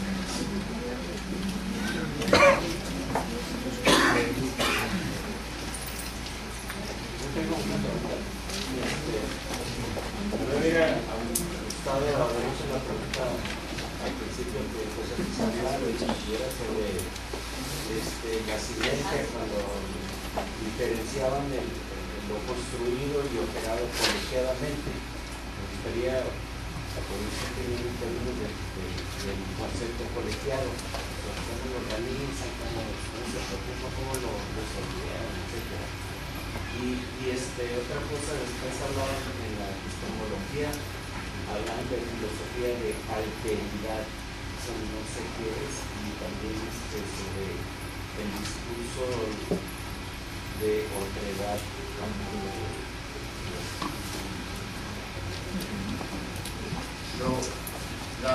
Lo colegiado tiene que ver también con la cuestión de la emocionalidad, colectiva, tiene que ver con la convivencia. Cuando se ha discutido, así como por ejemplo en la administración hay diferentes enfoques, ¿no? De aquel enfoque de que venía de lo vertical, ¿no? De lo vertical de arriba hacia abajo y la horizontalidad, esta cuestión de la colegialidad como acción colectiva también se ha venido repensando en términos de convivencia y de compartir con el otro. Pero eso tiene retos humanos fuertes, ¿no? Porque colegialidad no solamente es cumplir con un mandato, cumplir con una planeación o cumplir con una regla y hacerlo de manera colectiva, ni dividirse el trabajo solamente para hacerlo, sino implica precisamente la parte procesual, implica el proceso, ¿no? Implica la convivencia cotidiana en ambientes que permitan esa convivencia. Entonces entramos a un mundo que es muy metafísico, muy metalingüístico, en el cual hay que saber convivir y aprender a convivir. Pero para aprender a convivir, sin duda entramos a nuestro mundo emocional, nuestro mundo psicológico, porque de repente si a mí me impide, hay algo que me impide convivir con el otro, tiene que ver con esto que nos mencionaba el maestro de las transferencias y las transferencias, ¿no? Como me gusta mucho cuando la maestra Amanda platica las anécdotas y las hace como desde la experiencia, porque es cierto, de repente cuando uno de salón de clases empieza a tomar conciencia de que estoy transfiriendo y transfiriendo elementos de mi psicología a través de la psicología del adolescente, empiezo a darme cuenta que de repente invalido a un adolescente que me detona algo, le prohíbo a un adolescente algo que a mí me recuerda algo, ¿no? Pero si yo estoy consciente de esto, entonces puedo hacer ese switch y puedo convivir de otra manera con un adolescente que a lo mejor lo que está haciendo es expresarse solamente, ¿no? O queriéndome preguntar algo de una manera que no sabe estructurar la pregunta, no sabe cómo decirlo. Esto nos pasa en la convivencia entre pares también, ¿no? De repente entre nosotros, como decimos en la universidad, de repente nos andamos sacando la lengua, ¿no? ¿Pero por qué? Y nos cuesta trabajo convivir entre nosotros, ¿pero por qué? Porque se activa esta parte psicológica de la transferencia y la contratransferencia. Una palabra que dijo mi compañero, me detonó a nivel de mi inconsciente un disgusto, un enojo, algo que construí desde la infancia o algo que me pasó y por eso no permito convivir con el otro. El trabajo colegiado tiene mucho que ver con este análisis, digamos, psicológico, psicoanalítico, ¿no? Y es un reto, pero es un reto humano, cotidiano y de comunicación, ¿no? La colegialidad. Y muchos equipos de trabajo ahora seguramente se ha hablado y hemos escuchado a todos en la idea de generar comunidades de aprendizaje, ¿no? Y generar comunidades que tienen que ver con otra vez estos elementos de emocionalidad, de ambiente y entender a los ambientes como sentimientos colectivos, ¿no? Ligados, conectados unos con otros, ¿no? Y es complejo, es un asunto complejo, ¿no? Y es un asunto de la diversidad también. Pero la filosofía de la otredad es precisamente esta perspectiva, o la filosofía de la alteridad o otredad, es esta perspectiva de tener esa capacidad, como se ha dicho ya en esta oración, de ponerse los zapatos del otro, pero que a la vez el otro tenga la capacidad de entenderme, por eso es ir alternando, es abrir como mi visión para entender a la compañera, pero que ella tenga la capacidad de entenderme a mí, en mi sentir, ¿no? Hay un concepto que no usamos mucho acá en México, pero se usa mucho en España, por ejemplo, ya hay hasta colegiados de investigaciones sobre el sentipensar, porque nuestra tarea docente no nada más es cognitiva, nada más es un oficio, ¿no? También es una tarea de convivencia cotidiana en un espacio de emocionalidad cotidiana. Entonces, estamos mezclando el sentipensar, estamos mezclando mi sentipensar con el sentipensar del otro, y siempre siempre se están alternando. Es un asunto de intersubjetividad. Si vemos desde otro marco de ideas, es un asunto de dialéctica, ¿no? Es un asunto de dialógico, ¿no? De intercambio. Eso tiene que ver con la alteridad. Y bueno, ya mucha gente que, como yo soy partícipe de esta corriente y yo escribo precisamente sobre la colegialidad, sobre los espacios de sobre los ambientes. Esta idea del ambiente de aprendizaje viene mucho de estas concepciones complejas, ¿no? Si respondo la pregunta. Hay una pregunta ahí que tiene el maestro Berenice. Sí, tengo una pregunta para Edgar. Con base en tu experiencia con poblaciones con alguna discapacidad, ¿qué estrategias propones para lograr la inclusión o integración exitosa de estos grupos en un ambiente escolar regular? Nos preguntó también.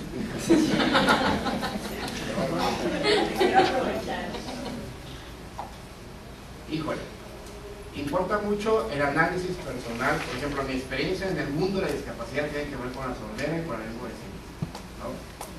Importa mucho la cuestión del motivo por qué, entenderme y entenderte, el por qué te interesa trabajar con esa discapacidad, ya sea sordera, ceguera, motora, intelectual, lo que sea. ¿Qué te detona? ¿Qué te mueve? ¿No? ¿Por qué lo quieres hacer? ¿Hay algo que quieras saltar? Es como cuando el psicólogo me platica siempre, el resto Cristian, de que si un psicólogo se quiere volver psicoanalista, tiene que pasar por un montón de años de psicoanálisis para poder entenderse y poder entender al otro. Cuando nosotros nos enfrentamos y nos interesa algo que es vulnerable, es porque de alguna manera proyectamos nuestra vulnerabilidad. Pero eso es desde un punto de vista personal. Pero, para hablar ya de inclusión y de integración, un esfuerzo solito se diluye. Siempre tiene que ser de manera colectiva, de manera colegiada, siempre tiene que ser de manera organizada y siempre en el espacio escolar, porque además esto es un espacio institucional en 2 días. Institucional por la convivencia compartida que lo instituimos, pero institucional por la parte organizativa formal, ¿no? Por la planeación de las actividades. Entonces es muy importante que esta mirada inclusiva esté también dentro de la planeación. Por ejemplo, vamos a iniciar el ciclo escolar, pero tal semana va a ser para una semana de la salud emocional, un tema que tenga que ver con esto de diversidad y pues todos los temas tienen que ver con esto. Tiene que ver con la sexualidad, tiene que ver con la inclusividad, tiene que ver con el acoso escolar, tiene que ver con... Pero eso está previsto desde el principio, ¿sí? Entonces se vuelve también, además además de que tú lo quieras instituir a través de tu liderazgo colectivo, porque tú sabes de señas o tú estás trabajando con la comunidad o algo así, se vuelve parte de un colectivo. Si se vuelve parte de un colectivo, ya entra dentro de lo escolar. Y entonces ya estamos hablando como de un proceso de inclusión, ¿no? Si no, pues creo que todos hemos sabido esta diferencia entre solamente estar insertados en un lugar y estar incluidos o integrados en un lugar, ¿no? Si no, nada más hay procesos de inserción, pero los procesos de inserción generan fronteras culturales, como le pasa a muchos adolescentes sordos. Pues yo puedo hablar por el mundo de la sordera. Yo creo que cada discapacidad es distinta, cada capacidad es distinta. Que de repente están en el salón de clases y son los estudiantes de un intérprete, pero no del docente. Entonces están todos juntos, pero hay una frontera cultural así, mira. Y hay una segregación cotidiana, pero invisible. Pero sin embargo la hay.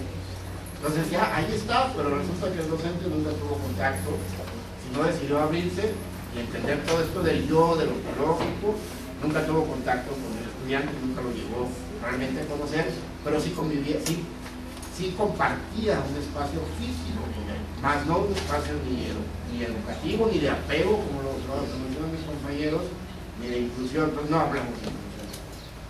¿Respondo a la pregunta?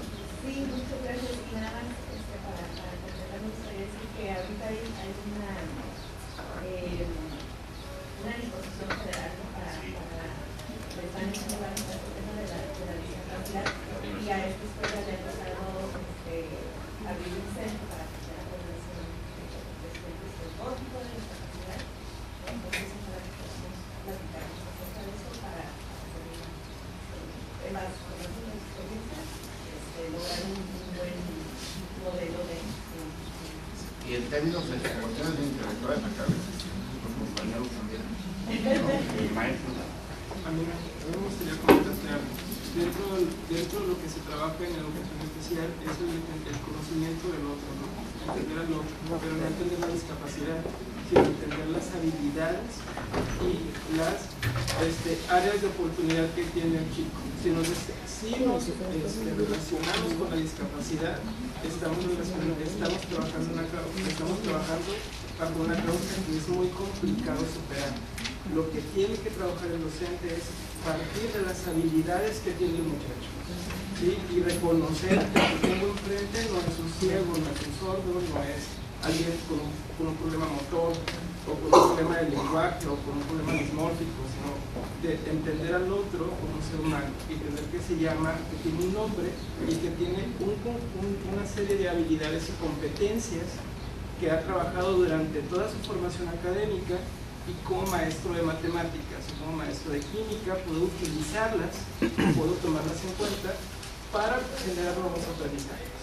Es donde aplica, donde se toma en cuenta la adecuación curricular.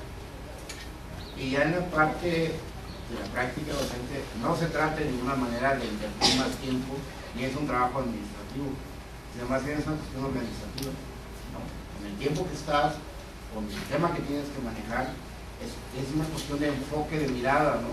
Como un tuning, ¿no? Que hay que ir como enfocando la manera en que yo trabajo con el otro. Por eso ahorita cuando se habla de diversidad, bueno, estamos platicando, no hablarlo como inmediatamente, diversidad de la identidad o la preferencia sexual de un estudiante. No, o sea, eso es un rubro, pero la diversidad es diversa. Nunca segmentar la diversidad, como tampoco segmentar la discapacidad, ¿no? Sino ver al ser humano, ver al otro desde este concepto de la sociedad. Pero nos cuesta trabajo porque también psicológicamente tendemos como que siempre a las partes nomotéticas, o sea, tendemos siempre como a repetir. Por eso prejuiciamos, por eso somos gente que discrimina tanto, ¿no? Por eso ve blanco y negro, digo, en general como cultura, somos una cultura que invalida la diferencia. Y más invalida la minoría. O sea, si somos parte de una minoría, pues ya vamos a estar como que invalidados por la mayoría, por el simple hecho de ser minoría, cualquiera que esta sea, ¿no? Cualquiera, sin prejuiciar, sino entender que cualquiera que esta sea, pues siempre tendemos como a segmentar. Entonces, esa mirada compleja implica no ver lo blanco y lo negro, ver los extremos, implica ver toda la escala de grises y de combinaciones que hay en esa complejidad, ¿no? Que también la filosofía o la epistemología, ¿no? El contemporánea, se puede decir así, está hablando mucho de la idea de la complejidad. Y qué bueno que ser parte de nuestro país sea parte de al menos de la OCDE, que por allá de las Naciones Unidas vienen estos mandatos de que, bueno, no sé cómo lo van a hacer, pero tienen que ser inclusivos. No sé cómo lo van a hacer, pero tienen que atender a la diversidad, ¿no? O sea, es un mandato. Eso no resuelve nada, el mandato está ahí de política. La cuestión es entre nosotros, cómo nos organizamos para hacerlo. ¿Alguien más? ¿No hay dudas? ¿Algún comentario?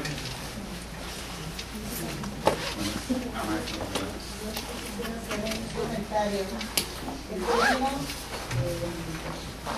identificar algo que hemos estudiado, todos los temas que hemos elegido por decisión propia, dedicarnos a este oficio docente, a esta carrera. Hemos partido, algunos más, algunos menos, depende de nuestra propia experiencia en la formación profesional, pues de algunas nociones, mismo algunas nociones en algún momento dado, alguna noción de los aspectos psicopedagógicos del adolescente, su evolución. Muchas veces decimos, yo la sé, aquí lo interesante, a mí en lo personal, me ha gustado mucho la experiencia del día de hoy, porque a pesar de la gran cantidad de años que uno acumula, a veces es eso, es acumular nada más los años de experiencia, pero no nos sumamos ese espacio enriquecedor para reflexionar y intentar hacer este ejercicio que nos están convocando ustedes, de recordar y ponernos en los zapatos de ellos porque es importante. Así como a mí me gustaría que los estudiantes me tomaran en cuenta porque llego a veces muy desvelada. En esta ocasión, por circunstancias de la vida, ahorita yo tengo poquitos grupos, pero por el momento he tocado atender 10 grupos, hasta 14 en algún momento dado de mi trayectoria, pues llegar y pensar que a cada alumno lo voy a le voy a dar su lugar, es como pedirme porque ya me desvelé bastante de la hora que estoy calificando, pues no me estoy poniendo paloma caja y no veo las caras y no pienso en el otro. Pero qué importante es hacer este espacio y reflexionar en esto primero. Si así como a mí me gusta, que me gustaría que los demás se pusieran en mis zapatos a la hora de asignarme mi carga académica, a la hora de asignarme mi materia, a la hora que el alumno hiciera su tarea y participara y me tomara en cuenta, pues a mí me importante es que yo tengo que pensar otro, y el otro, entre ellos, el compromiso con el alumno. ¿No? Esta parte a mí me crea algo que me llena de entusiasmo y que lo voy a trabajar ahora para la realización de mi materia para el próximo semestre. Y la última parte, yo le disfruté mucho la del video, de este video, esa reflexión también tan importante. Creo que todos estamos, sí, porque es una profesión muy cómoda, no lo podemos negar, es una profesión que nos permite hacer muchas cosas en el plano personal, y somos privilegiados y nos gusta, aunque cada vez es menos la retribución económica, cada vez es menos la valoración social. Aún así, en primer lugar, somos privilegiados porque tenemos que trabajar en este mundo tan complicado de crisis económica, donde ya no es tan fácil, aún los que tienen mayor preparación, a veces son los que más trabajan, encontrar trabajo. Tenemos una profesión que es relativamente cómoda, sin embargo, requiere de ese gran compromiso y ojalá tengamos esa mirada, ¿no? De reflexionar si estamos haciendo lo que nosotros queremos, lo que nos gusta hacer, y si no es así, yo creo que vale la pena que nos tenemos que encontrar y nuestra decisión es quedarnos instalados en esta situación, identificar qué nos va a hacer feliz, y si no es que no lo digo por nada, lo digo por mí misma. Estoy en un momento muy especial de mi trayectoria, de mi vida personal, de mi segunda adolescencia que estoy viviendo, que se nota, y me pregunto mucho esto, como en la primera adolescencia y la segunda adolescencia me pregunto todo, que estoy haciendo lo que me gusta, lo que me hace feliz, y a veces muchos días me voy muy triste porque pienso que no, pero otras veces me voy muy contenta porque alguna de las adolescencias son los alumnos aquí, me voy encantada de la vida y ya está. Es importante hacer este acto. Perdón, le extendí mucho, ¿Algún comentario más? Buenos días.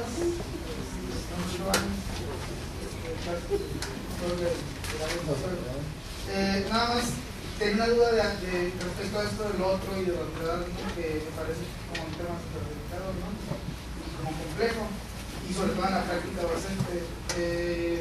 Mi pregunta básicamente es, ahorita la explico un poquito, ¿cómo reconocer al otro sin reforzar la distinción o la diferencia? Que creo que para mí es como la problemática que me genera cuando veo un alumno que tiene capacidades diferentes que cualquier tipo y que he trabajado con algunos, ese alumno no quiere ser el otro. O sea, no quiere ser el otro fuera del grupo, no quiere ser reconocido como el especial o el que tiene algo diferente, quiere ser. Entonces creo que al menos para mí en lo personal ahí es donde surge una problemática. No tengo este alumno, alguien que se ha trabajado con él, nada más por dar un ejemplo, de 15 semestre que tiene síndrome de Asperger, y él es muy inteligente, es muy despierto, es muy inteligente, pero él desde que yo llegué a clase él habló conmigo como afuera del salón y me dijo, mira, tengo este problema pero no quiero que se haga la gran bola, no nada más te lo digo a ti y quiero que te entienda. Entonces, ¿cómo trabajar con la diferencia? Creo que ahí está el problema, ¿no?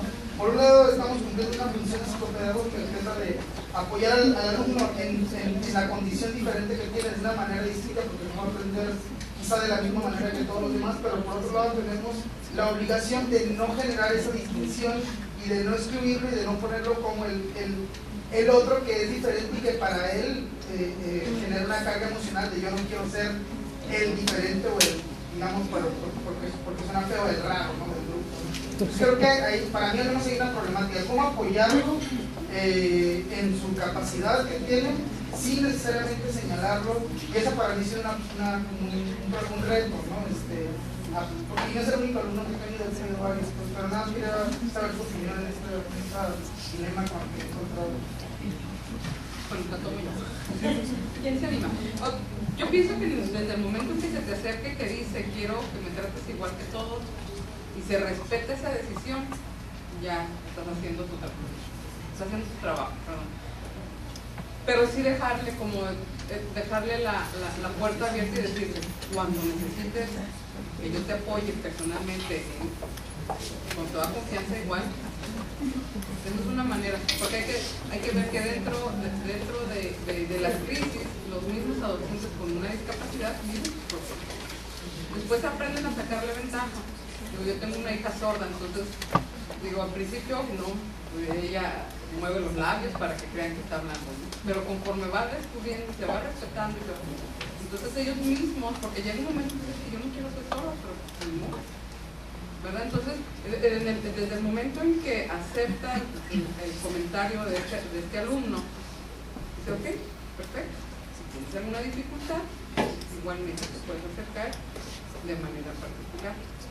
Acuérdense que también está en la etapa esta de la audiencia imaginaria, donde cree que todo, y a lo mejor eso es algo muy común, viene Juanito, ahí va Juanito, pero no es como, ahí va el del Asperger, ahí viene el del Asperger, ¿no? Entonces, ese es otro detalle, ¿no? Que está en esa audiencia imaginaria, está en la propia resistencia de aceptar su condición como tal. Entonces, pero el marcarle que, ok, aquí estoy, esto es lo que necesitas, te voy a apoyar. Pero se vale cambiar de idea. Y eso es lo que tenemos que ver, ¿no? Y cuesta trabajo, ¿no? Y sobre todo porque es como que vemos la discapacidad y no vemos al alumno. Sucede con los padres. Cuando se les dice que tienen la discapacidad, en ese momento se muere el hijo y se queda con la discapacidad. Entonces, imagínense el trato de casa y llegar aquí igual, entonces hay que escuchar qué es lo que está pidiendo. A veces no quieren ayuda, rechazan la ayuda, quieren esforzarse y quieren batallar igual que todos porque eso es lo que oyen. Y además hay un elemento esencial también que tiene que ver con nuestra práctica docente, que son las expectativas. Primero, esas expectativas tienen que ser consensadas por el estudiante. Ya este estudiante, este ser humano, está en ese momento en su vida, ya te expresó un sentir. Lo importante es que lo recibas, ¿no? Y sepas cómo consensarlo en un ejercicio de mediación para incorporar su sentir a tu sentir, pero que esto no afecte tus expectativas. Hay muchos estudios que se han hecho sobre la discapacidad, muchos reparan esta cuestión de las altas expectativas. Si tú hay una persona con una diferencia, todos somos diferentes, pero esa diferencia es marcada que tiene que ver con un sentido físico, ¿no? Cera, visual, ¿no? Pero si yo literalmente tengo bajas expectativas y las reproduzco, ¿no? Inconscientemente, mis bajas expectativas van a impactar en mi actual, ¿no? Pero si yo hago un parámetro emocional con el negocio, lo escucho, entiendo y propongo sus expectativas y genero altas expectativas, ¿no?